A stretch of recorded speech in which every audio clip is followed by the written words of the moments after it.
Ben, dude, il y a l'espèce de nouveau truc avec Marvel United. Marvel United, Ouais, qui sont Unlimited, ouais. comme layout. Pour de vrai, Unlimited, pour de vrai, ça vaut la peine. Moi j'achète mes comic books, mais si j'étais quelqu'un qui, genre, s'en irait 100% digital, je trouve vraiment que Marvel United est Ouais, ils cheap. sont juste 6 mois. Il y a juste 6 mois d'écart dans tes comics, là. C'est Tu sais, c'est six vraiment mois en pas. retard, ce qui est très décent, parce que moi, je les Mais tu achète, vois, puis je suis un an en retard. Fait que je suis ça pour de vrai, moi, dans ma tête, il devrait avoir deux types de subscription. Ah oui, le Il doit avoir, subscription, genre, je suis à jour, puis le subscription, je m'en fous. ouais, il doit avoir un, justement, c'est le 6 mois en retard, là. Tu sais, comme, t'as Mhm. accès au 6 mois en retard, puis il devrait avoir un premium que, tu sais, t'as accès au comic Day One. Non, t'as raison. Pourquoi il ferait ça s'il pourrait t'avoir pour le même prix? Mais non, mais qu'ils le fassent plus cher, ça fait plus de com. Mais Qu'est-ce qu'il surtout, faudrait qu'il se fasse plus cher? moi, je les achète. Moi, je les achète, puis genre, je suis comme tout dépendant des compagnies. Là. Genre, Marvel, je suis comme un an et demi en retard, peut-être même deux. D'ici, genre, je suis. Ici, je commence à me rattraper, là. D'ici, je fais juste là Batman, fait que je m'en fous. Tu sais. Ouais, moi j'en ai du retard sur plein d'affaires, fait que... T'as du retard partout. Ah non, je sais tout, mais en même temps, je sais absolument rien. C'est magnifique. Mais pour de vrai, en tout cas, tout pour dire que Marvel United, c'est une belle option. C'est combien? C'est comme 6,99 par mois, genre? Quelque chose du genre, ouais. Je pense que c'est ça, 7$ par mois. Sexy. Puis là, ils ont revamp. Là, ils ont fait un gros revamp, là, la semaine passée, sur Marvel Unlimited. Là, il y a des web. Ils appellent ça des webtoons, mais c'est comme des motion comics, genre. Ouais, c'est vrai. C'est vrai, ils ont ça. Il y a ça, tu sais, dont justement Jonathan Hickman fait un truc sur Wolverine. Là. Ouais, puis il y a des exclusivités en plus, c'est nice. Ouais. Fait que tu sais, tu lis plus que 2 comics par mois, là. Tu rentres dans ton argent, hein. Mais ça, c'est seulement en digital, right? C'est seulement en digital, par exemple. Ouais. Bon, mais il y a l'application, il y a les applications sur Android, iOS, tu downloads l'appli. Tu peux même downloader le comic, je pense, pour lire offline. Ouais, c'est vrai. Mais par rapport à ça, je sais que quand on parle de digital versus comme une vraie copie, c'est sûr et certain qu'il y a une question d'accessibilité. Comme tu dis, toi, des fois, tu vas avoir une copie, genre une vraie copie. Toi, Doom, tu as plus l'air d'être digital.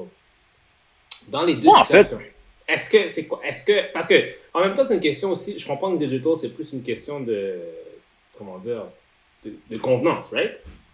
Mais en fait, c'est quoi? C'est l'espace. Tu n'as juste plus d'espace après un bout de temps. Genre, pour de vrai, là, je peux en témoigner. Là. Ben, on peut voir derrière, là. Présentement, je commence à avoir. Ça, c'est des trades, ça. Là, j'ai des trades. Mais Juba, toi, qu'est-ce qui a fait que justement que t'es resté, parce que justement, on est dans l'ère digitale, qu'est-ce qui a fait que toi, t'aimes mieux avoir la copie physique? Ben, moi, je vais t'avouer que là, présentement, je suis rendu un mix des deux. Okay. Comme là, il y a beaucoup de choses que, genre, tu sais, comme, je lis tout, mais j'achète seulement des trucs spécifiques. J'achète, genre, X-Men, Spider-Man, Wolverine, puis les main events, puis Daredevil.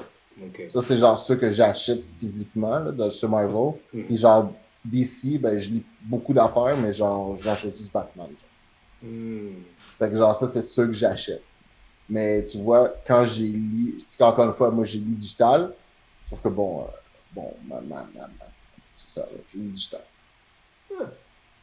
Ouais, puis honnêtement, tu sais, t'as juste plus d'espace après un bout de temps. À un moment donné, man, le physical, man, c'est cher. Moi, en fait, ce que je comprends pas, c'est le fait que le cost est tellement cher sur les physical. Ben, moi, pour vrai, j'essaie de les acheter dans un comic book shop autant que possible. Oh oui, non! Mais justement, ce que je veux dire, c'est que ça leur coûte cher avoir ce comic-là. Mais c'est ça. C'est à cause de l'ère où est-ce qu'on est rendu, parce que justement, le digital est tellement plus abordable, plus accessible. C'est sûr que mais moi, je parle physique, ils doivent payer un petit peu plus. 2010, là, dans mon comic book shop, c'était pas encore très prévalent, le digital. Là. Il n'y avait pas encore d'application Marvel pour lire en ligne. Il n'y avait rien de ça. Là. Je pense que Comixology venait de sortir leur application. Il y avait un site de Marvel où est-ce que tu pouvais lire leurs comics. Oui, il y avait Marvel Unlimited, mais c'était un site web. Ouais, ça, c'est ça. On a dans l'application, c'est vrai.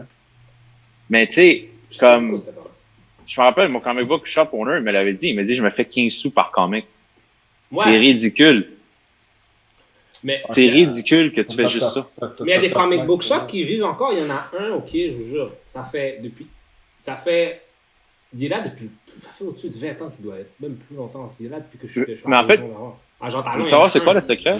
C'est quoi? Le secret, c'est les cartes de jeu. Genre les cartes d'hockey. En fait, c'est surtout les cartes d'hockey et les cartes Magic. Puis les tournois, c'est ça qui les garde vivants. C'est des gens qui payent pour... Comme t'as pas le choix, parce que si t'as juste des comics dans ton shop, tu survis pas. Ah, tu vois, c'est chiant. Moi, celui que j'aimais beaucoup, là, il était sur Belchat, Studio 9. Il a fermé durant la COVID. Puis j'étais comme, ah, man. Belchat, c'est quoi? Studio 9. Studio 9. Ouais. J'adorais Marc, pour le reste, c'est génial. Puis genre, j'ai acheté mes comics là pendant. On va dire presque tout ce que j'ai, on va dire, pour rien de là-bas, on va dire. J'ai commencé là-bas, genre, très tôt. Puis là, après ça, bon, c'est fermé. Puis bon, là, tu déménages, t'es plus proche, machin. Hein.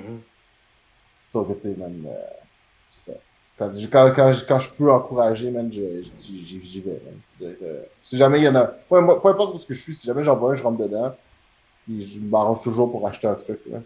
Même si. Il y a toujours un truc qui manque. Là. Mais pour le reste, c'est ça le gros problème pour eux autres, man. Le cost des choses sont tellement chers. Comme ils font aucun argent sur les comics, ils font aucun argent sur les statuts que tu commandes. Genre les commandes spéciales là, de boss, statuts, whatever, ils font pas d'argent là-dessus. C'est vraiment, ils font d'argent sur ils font d'argent sur les tournois, mettons Yu-Gi-Oh, Magic qu'ils font, parce qu'il faut que tu payes pour entendre les tournois. Ils font d'argent sur les cartes qu'ils vendent individuellement. Comme ils vont ouvrir des packs, ils vont avoir des cartes rares, ils vont les vendre individuellement pour je sais pas combien d'argent. Puis il y en a un qui me l'a dit, il m'a dit si tu vends pas de cartes d'hockey, tu peux pas survivre. Parce que les cartes d'hockey, c'est les choses qui ont le plus cheap en stock, en cost. Puis justement, ils prennent ça parce que justement c'est cheap, ils sont capables de le revendre des singles. Je sais même pas quoi le monde, ils collectent des cartes de sport. Là. Je pensais pas que les cartes d'hockey, c'était encore un truc. Je pensais que genre. Que oui. C'est encore un truc. Au deck quand j'étais jeune, mais. C'est encore un truc. Tu sais, des fois, il y a des cultures, des espèces de subcultures qui disparaissent pour toi, mais qui disparaissent jamais, en fait. Ah, mais pour de vrai, c'est cool. C'est cool. Moi, comme je sais qu'il y a encore les cartes Pokémon, c'est still a thing. Puis genre, bro, les choses, en fait, ça a augmenté en valeur.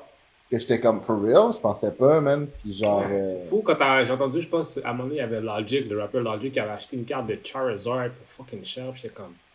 Mais il y a Logan Paul qui a acheté un pour 250 000 puis il était fake. Non. Mais, ouais. Mais, non, man, c'est quoi, l'autre jour, je checkais j'avais trouvé mes cartes Yu-Gi-Oh! J'avais comme des First Edition, j'avais comme un Dark Magician First Edition. Puis j'avais checké le site web aussi que tu peux voir la valeur de la carte, là, par édition. Yo, ma carte, elle valait genre 63 000. Ben bro, qu'est-ce que tu fais avec nous, man? 100%, là, qu'est-ce que tu fais? Qu'est-ce que tu fais ici? Yo, G! Tu te fais rob? Bro! Comme, qu'est-ce qui se passe? What the fuck happened? What the fuck happened? J'habite à Saint-Jérôme. Mais qu'est-ce que tu fais avec la carte? Tu vas pas... Mais c'est parce qu'il faut que tu l'envoies, tu fais évaluer first. Dès qu'il perd un point, c'est fini, là, la valeur a disparu. Faut que ce soit genre 10 sur 10 dans la chose, le rating. Là. Ouais. Yo, c'est des affaires qui donnent des arrêts cardiaques, ça. Ah, ben dude, pour de vrai, de penser que genre, tu sais, c'est quoi, c'est 2 pouces par 3 pouces. C'est 60 mois, je trouve ça fucked up. Moi, j'ai une couple de comics, sérieusement, là, tu sais, je pense que mon comic le plus cher vaut 1200, là, on va pas s'énerver, là. Mais je suis quand même content de genre savoir que j'ai ça, pis genre que I just didn't know. C'est quand même le fun quand même de savoir ça, là. You know. Donc. Tout ça pour dire que Marvel ont